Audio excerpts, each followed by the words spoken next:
You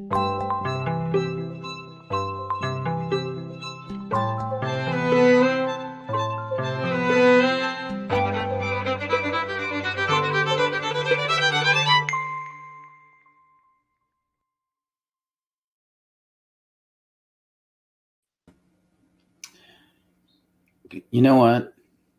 What? It's been too long since I've just allowed myself to sit and enjoy that opening music. Okay. So I'm just going to play it again.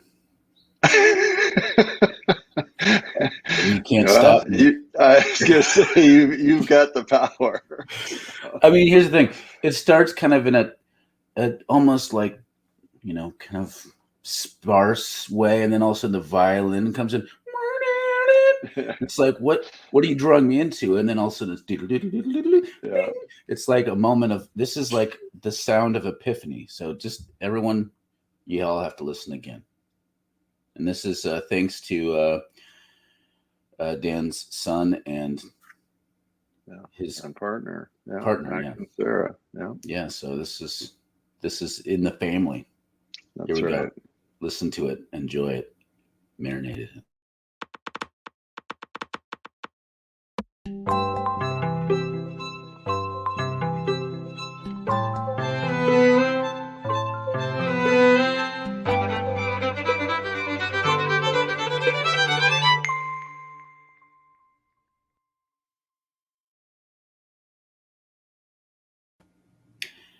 And that tagline, It's great. so good, so good. And the tagline, radical spirituality in uncertain times. Like when we started that, it was only kind of uncertain. now it's like, now what the motherfuck? This is not right. And it's so weird now that we have gummy bears from space. Oh yeah. I've been having some overwhelming things in life, and so I posted about my love for gummies and how comforting they are. And Jeff Bezos, and Jeff Bezos sent you gummy bears. Either that, or I mean, it could be that somebody and it could be that I know who it is, sent this and then said it was from Jeff Bezos. But I choose, even in spite of mounting evidence, I choose to believe this came from Jeff Bezos. And there was a little message, which I don't have. It says, "You make me want to be a better man." I want to believe that, Jeff, if you're listening, it's not too late to redistribute your wealth and set an example. Although he did get you gummy bears from outer space. Yeah, they taste like stellar radiation. Yeah. A few cosmic rays in every gummy.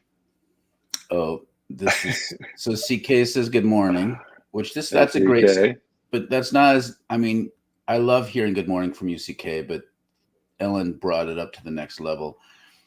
Good morning. If you ever do a series on psychologists, you could have Fascism Freud Day. Oof. Well, and that brings up the fact that today is actually Fascism Friday.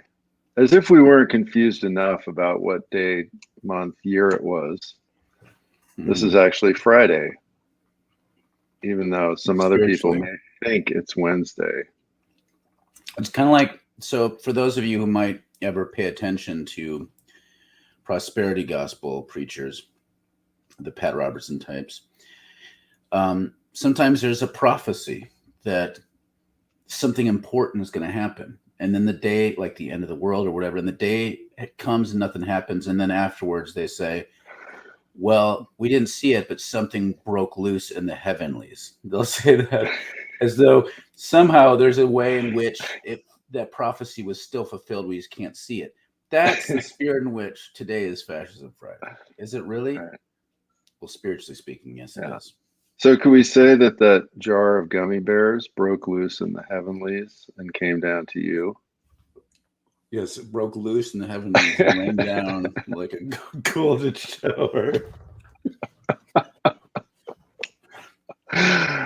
Okay, well, what the fuck are we talking about today?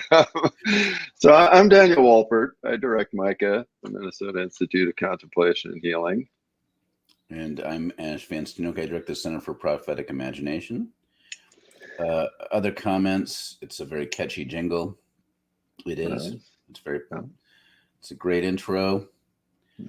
Glad you asks, all like did it. you manifest uncertainty? Yes.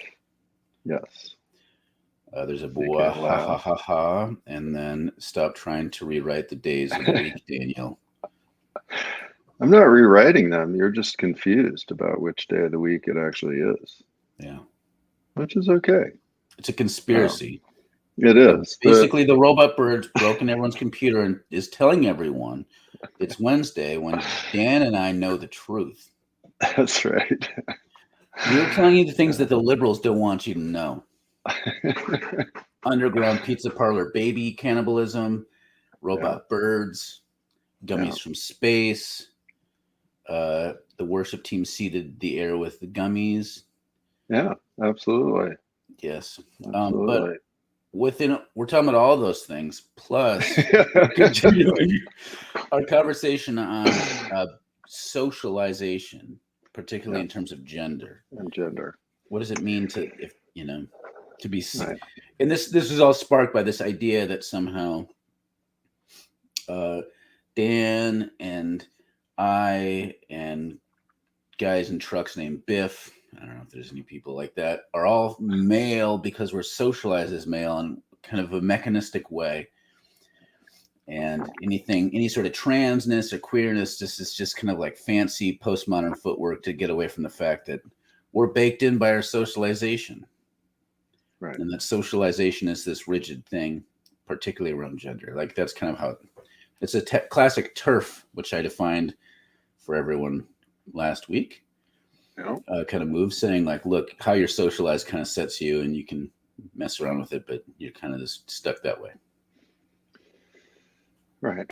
Yeah. And so on Monday, we kind of ended with a comment from Joe related to then the question of, well, what do we do with,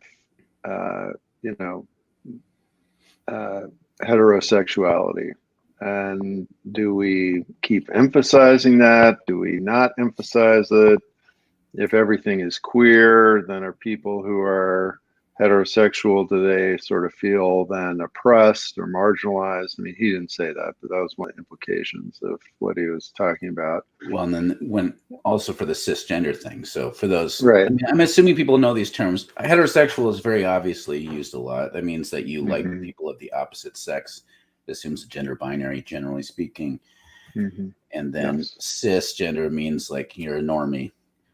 Transgender means that you aren't sticking with the gender that you're assigned at birth. Right.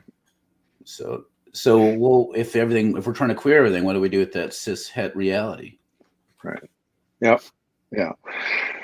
Yeah. And then how does this connect with what happens with fascism? Right. And it's Fascism Friday today. Because it's Fascism Friday. And so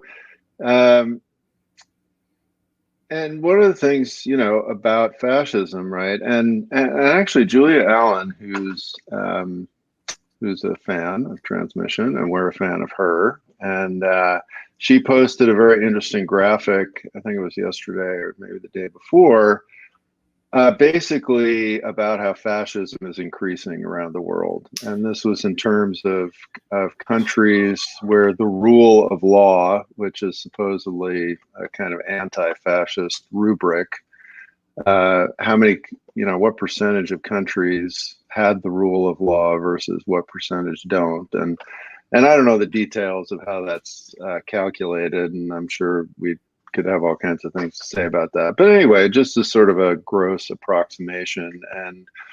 And what's happening, right, is that things are getting more fascistic, right? There's more and more countries that do not have a justice system that abides by the rule of law. So this is, if you're looking out at the world and going, wow, things seem to be becoming more fascist, you're not making that up. What you're seeing is actually true. And, one of the things about those systems, right, is that they increase rigidity. Right? Rigidity of all kinds, rigidity around, who runs the government, rigidity around certain rules, rigidity around what is considered normal and acceptable. And then, of course, part of the rigidity is those who do not fall into all those categories. All kinds of bad things happen to them, from prison to death to concentration camps, all of those lovely things. Mm-hmm. And and gender is one of the things that that fascists go after, right? I mean, people who were considered not within the binary norm in Nazi Germany were one of the groups that were sent to the camps, right? And so this is these things are very interconnected. Mm-hmm. Well, part of the reason, like, for fascism to function, there has to be this sort of strict authoritarian thing. And we might want, like, theocracy is a great way to get at fascism, but so is this appeal to nature. I mean, those almost always go together. And so there's this idea that the natural order is men over women, one race over other races, landowners. Like, this is why we harp on this. The idea of the normalization that an individual human being can own a piece of land and all of its resources in perpetuity to pass on to their descendants is a bizarre fucking idea. And the only reason we don't think of it that way is because we've been normalized into thinking it's natural. It's that property rights thing is baked into an idea of nature, right? Capitalism. But that's, again, a strict. So these rigid things, and like the more fascistic, is a system under threat, and it has to reinforce these rigid things. Now, this is where, just to give an anecdote about how I find this fascinating, if I can step outside myself for a moment. So I came out as both genderqueer and pansexual at the same time, right? Now, the interesting thing is, from a very strict biblical perspective, I'm still good. Like, got married as a virgin and am still married. I haven't broken any of the big sex rules, right? But the pansexual thing would be the thing that if you're a fundamentalist, you'd be upset about, oh, now they can just screw around with other people. But the thing that's transgressive is this violation of manhood and masculinity, which there's people can show me in the Bible where it says that men can't, like, show me in the Bible where I've somehow broken a rule around gender. You can't. But the thing that upsets conservative Christians more than anything else is that I'm saying that I'm trans feminine, which, again, show me in the Bible where it mentions trans femininity. It doesn't.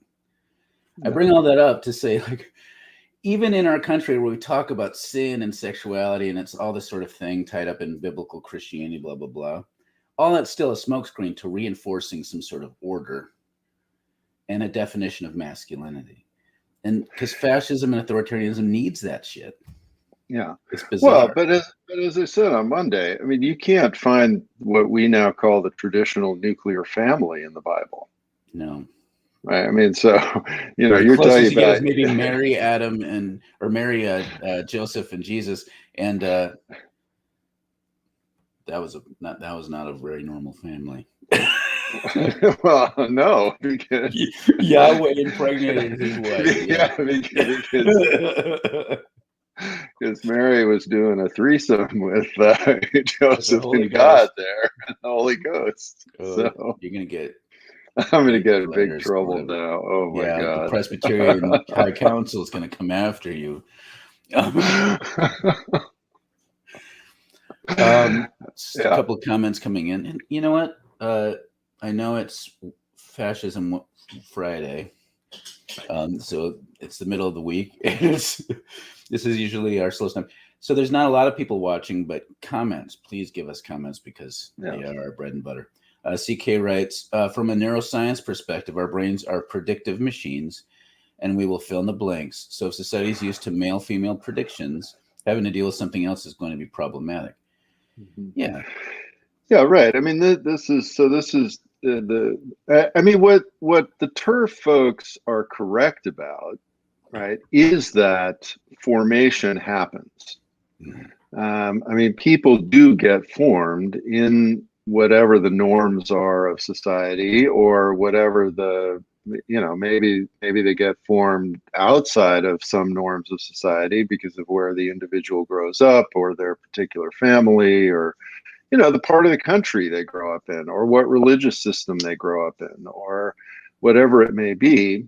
Yeah, and so people do get formed in a certain way, and your brain then does this whole process, and this is what we're been talking about in our contemplative psychology class and spiritual direction program. The brain then filters things out to continue those habitual patterns, right? And so you're right that when something new comes along, the brain either tries to ignore it or tries to reject or attack it. This is one of the reasons why changing ourselves, changing social systems is very, very difficult. Um, and right, and so our brain is constantly trying to reform the world basically in our own image. And what spiritual practice does, and spiritual practice in community, is it opens up that space, which initially is incredibly threatening. Yeah, it is incredibly threatening, and it's disorienting, and creates a disequilibrium. And then the question is, how do we respond to that, right? And do we sort of rush back into hiding and retrench, which ultimately is this fascist response, right? Like, gosh, when you keep talking about a system under threat, Mm-hmm. right? That's the thing. The habitual pattern is under threat.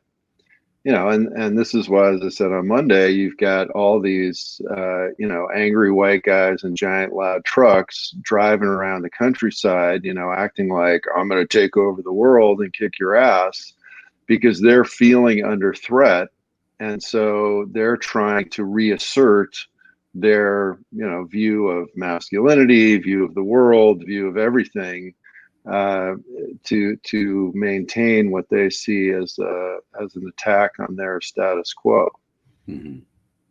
Well, and it's, just to be fair to fascism for a moment, it's not just fascism that acts this way. Like, This is both sides. We're yeah, giving view to both sides. just to Yeah. play devil's advocate. No, like, think about seminaries. Like, so after 2008, I mean, so we had this, economic boom, and then things started kind of declining during my lifetime. But 2008 was this moment of like, where we realized, hey, I don't know if we're ever, I think the best days are for sure behind us. Like, that happened kind of in 2008 with the economy. And so you had denominations and seminaries kind of like all of a sudden being like, shit, we can't be creative anymore. Mm-hmm. And so they started pulling in and playing to their most conservative elements, because that's where the money came from. And so you have, after 2008, this death of innovation within religious spaces. I mean, people can disagree with my analysis, but the idea there is tech groups, like any organization, is going to pull towards its most conservative instincts during threat. Mm-hmm. Yeah. It just gets really problematic when societies do that, and their most conservative things are these sort of reinforced, strict hierarchies that are usually in our post-colonial world, or a colonial world, tends to center on whiteness, masculinity, certain kind of authoritarian style of Christianity. It's all very bad news, but that's the thing that they love the most. This is, yeah. Yeah. Yeah. And it's in the Bible. That's Susan writes, the Bible is interpreted by fundamentalists as very anti-feminine. In the first place, they believe females are the root of all evil. Right. That Apple situation all starts Yeah. there. Yeah. Absolutely. No, exactly. And so the patriarchal, both the patriarchal stream that is in the Bible. I mean, we can't say that there isn't patriarchy in the Bible, because there definitely is. And but then that gets reinforced even more, right? So rather than an interpretation, a hermeneutic of suspicion that is looking at the Bible as a document that actually talks about overturning these systems. Instead, what we do is we look at those systems that are portrayed in the Bible and say, oh, that's the right thing. And so let's, freeze that. And yeah, and it starts with Eve and then goes all the way through. And so, you're still seeing these guys going, well, the Bible clearly states that, women should not teach. And so therefore, be quiet and sit in the back of the church and blah, blah, blah. And yeah, that's very problematic. Well, and then when you have someone like Will Gaffney, who just came out with a women's lectionary, she's a womanist scholar. People act like the feminine stuff that's in there, the non-patriarchal stuff that's in there, the centering of women's stories that's in the Bible, we don't even know about. Like it gets glossed over by the mainstream. And so that any project like Will Gaffney's project is seen as some sort of revisionist, as though she's just making shit up when she's not. And I'm not going to say that the Bible is this purely, perfectly inspired emanation from the divine that's come untainted and gives us the pure, unadulterated truth. Like, I don't have that sort of view. That's part of the weird idolatry of it all. But it's definitely not as it's not uniformly patriarchal and shitty in all of its ways. No. There's a lot in there. Speaking of which, Ellen writes, when I was a fundamentalist, I thought being trans was wrong because of Leviticus. Men should not wear women's clothing. You could argue you're being extra faithful to this, though. That's right, because I'm like, I can't wear women's clothing if I'm a man, so hell, I'm not a man anymore. Problem solved. Bible affirmed. That reminds me of one of my favorite religious jokes. What's that? So there's this Baptist that moves into a Catholic neighborhood, and one Friday during Lent, he's cooking this big steak out on his grill. Yeah. And the Catholics get mad and they say, well, we've got to make you into a Catholic so you don't tempt us with your barbecue. So they talk him into it, and he goes through the whole thing. It's a better reason for religious strife than most. Yeah. And so on his little conversion rite day, the priest shakes holy water on him and says, you were born a Baptist, you were raised a Baptist, but now you are a Catholic. So they think the problem's solved. So next Lent rolls around, and there he is out there barbecuing a steak again. And the Catholic guys all think, oh, well, maybe he just sort of misunderstood what was going on here. So they peek over the fence, and there he is, sprinkling water on the steak, saying, you were born a cow, you were raised a cow, but now you are a fish. Nice. It's a little bit of queering of beef. That's right. So there you go. That's just one of my favorite jokes. I love that one. And just it encapsulates so many things. That's a great joke. I after you start, I'm like, yes, I remember you telling me that. But it actually is it's insightful in an unintended way, I think, because like this idea, the idea of rituals transforming things is something that we don't really consider very much in our society. Mm-hmm. But then also this idea, in our spirituality and social systems class, I wish I could remember who wrote it, but part of the argument that this paper was making, and maybe I'll find it and leave it in the comments, that these social structures get built up, and then we all have to play our role in the social system, kind of like working in a theater production. Mm-hmm. Maybe an actor gets sick, you still have that role to play, and so someone else can just jump into that role. This idea of socialization socializes the pattern more than your place in it. Mm-hmm. And so there's all sorts of research that says you can, and this is something that Paulo Freire talks about in Pedagogy of the Oppressed. Frantz Fanon talks about this. Everyone talks about this, that if you have this system and you have someone who's oppressed in the system, suddenly liberated from their role, it's not as though their socialization as the oppressed is so powerful that they can like question the whole system. What will end up happening is they get put into a new spot and they start serving the role as oppressor. Right. Yeah. The roles form us.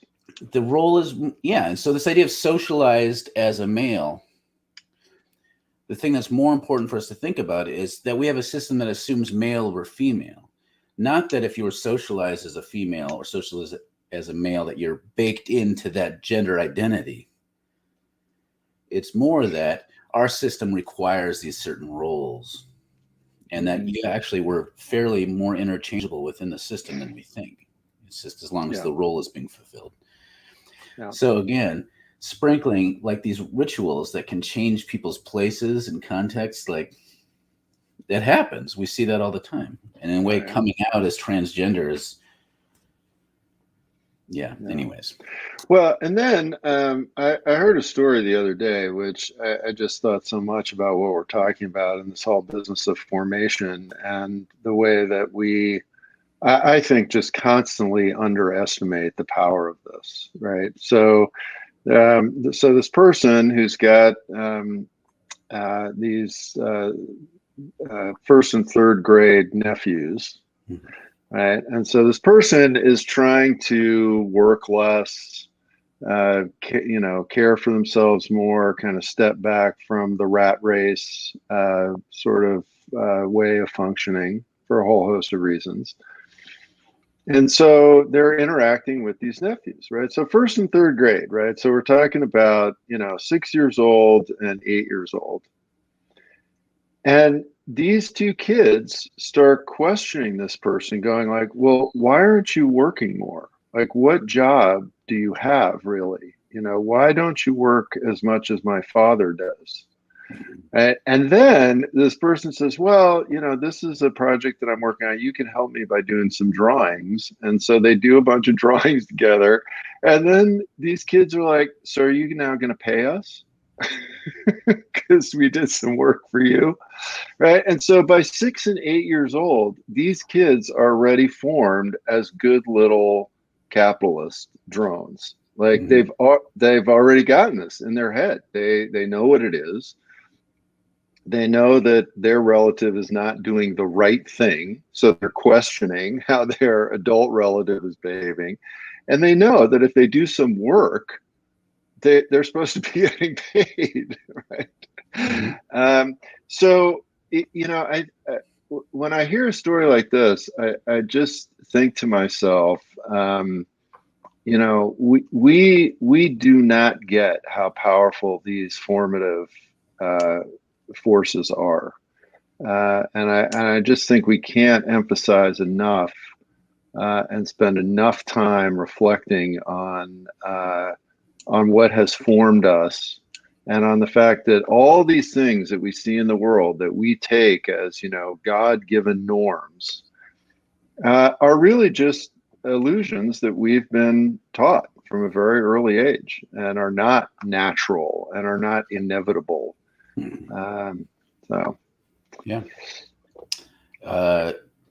CK writes, I believe this is why this young movement in middle school that I see in my kids as well with sexuality and pronouns is so important, because it smashes the norm and rebuilds it.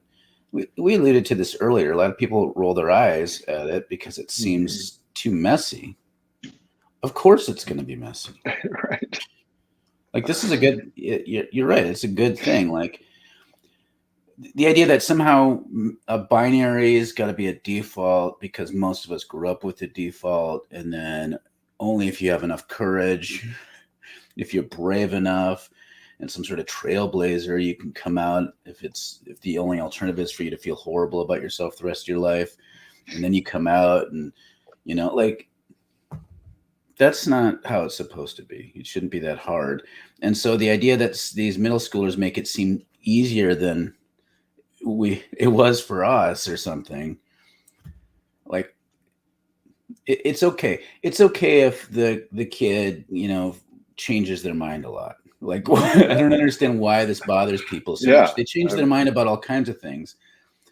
Part of what formation should be is being willing to experiment and question and learn, so that when you finally at a point where you're ready to kind of like choose a path in life, that you're confident in it. So why would we somehow not be okay with that when it comes to kids questioning about how they live out gender and sexuality? Yeah, and again, this to me is a great example of formation. I mean, we don't have any trouble with kids changing their mind 27 times about what they want to do when they grow up. Like, we don't think, oh my God, that's so weird and dumb. These kids are just, being ridiculous. We get that they're trying out different things, they're thinking about different things, they're discovering what they like. Why can't that be true with all kinds of other stuff? Yep. All right. Moving on. Great question. DG writes, has anyone written a ritual worship service for coming out? There's various ones. There are various ones out there, but I wasn't satisfied with them for me, my gender queerness. So I actually created one with some couple friends, and then we had a ritual in my backyard. Yeah, the rite of queering. And like, I'm happy to share it with folks. I think it goes deeper than what a lot of the stuff out there is just more like, this is what you were called, now this is what you're called now. In the name of the Father. Kind of like the guy in the backyard with the fish and the steak. Yeah. And so I created more of a rite that kind of draws upon different repentance rituals. No. So yeah, happy to share that. Bev writes, good morning. I've been following this discussion, and it's so helpful to push my deconstruction to a new level, to the chaos mentioned in the creation story. I've just come out as bi. I'm 54 and genderqueer, and growing up and in leadership in an evangelical context, I end up wrestling with myself and old theological thinking than with the outside world. That is there too, but I look at gender overall. It's a good way to confine and get rid of destructive thinking and theology, and then it cuts off because any comment over a certain length will get cut off. So, Bev, if you're still listening, if you can add to what you wrote, that'd be good. You want to? Yeah, that's great. Yeah. But this idea that there's stuff in the outside world, but like this evangelical context, it really adds a double whammy, because not only are you worrying about whether or not you're conforming well to societal expectations, you get that extra added oomph of questioning yourself all the time. If you enjoy something, you have to stop and wonder if you're sinning about it. Well, right. I mean, you're not only worried about your social context, but you're worried if this, invisible, all-powerful deity likes you and is going to send you to eternal torture. I mean, that's a big problem. That's a big thing to worry about. And, and that is the thing about all formational processes, that not only are you being formed into something, but there are all kinds of control mechanisms that the formation has to keep you in line, right? And so when we stray outside of those, right, we feel guilt, we feel fear, we feel shame, we feel, selfish. I mean, there are all these mechanisms that try to pull us back in line. And these exist in the social sphere, right? Other people do that to us, but they also exist in our own head. Right, and that's and those are very, very powerful. And this is one of the things that liberative formational processes help us to work with. On writes, a heartwarming story. My kid's stuffed animal came out with a new name last year, and all the adults had to adjust to referring to the new name. That's great. I go by Mr. Snuffle Pants now. I want to know the names. Ellen also writes, like Miss Frizzle from Magic School Bus, I'm assuming, says, take chances, make mistakes, get messy. Yeah. DG writes, let's make a good one. Please share it. I'd love that. Yeah, maybe I'll post it somewhere in a way that's more shareable. My intention with it was to kind of collaborate with some other folks at some point and then come up with one that wasn't as customized to me, because I kind of created it for myself.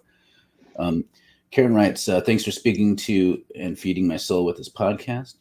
You're very welcome. Yeah, thank you.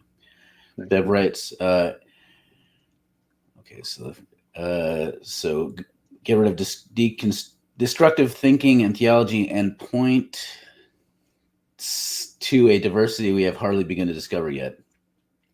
Yes. Yep.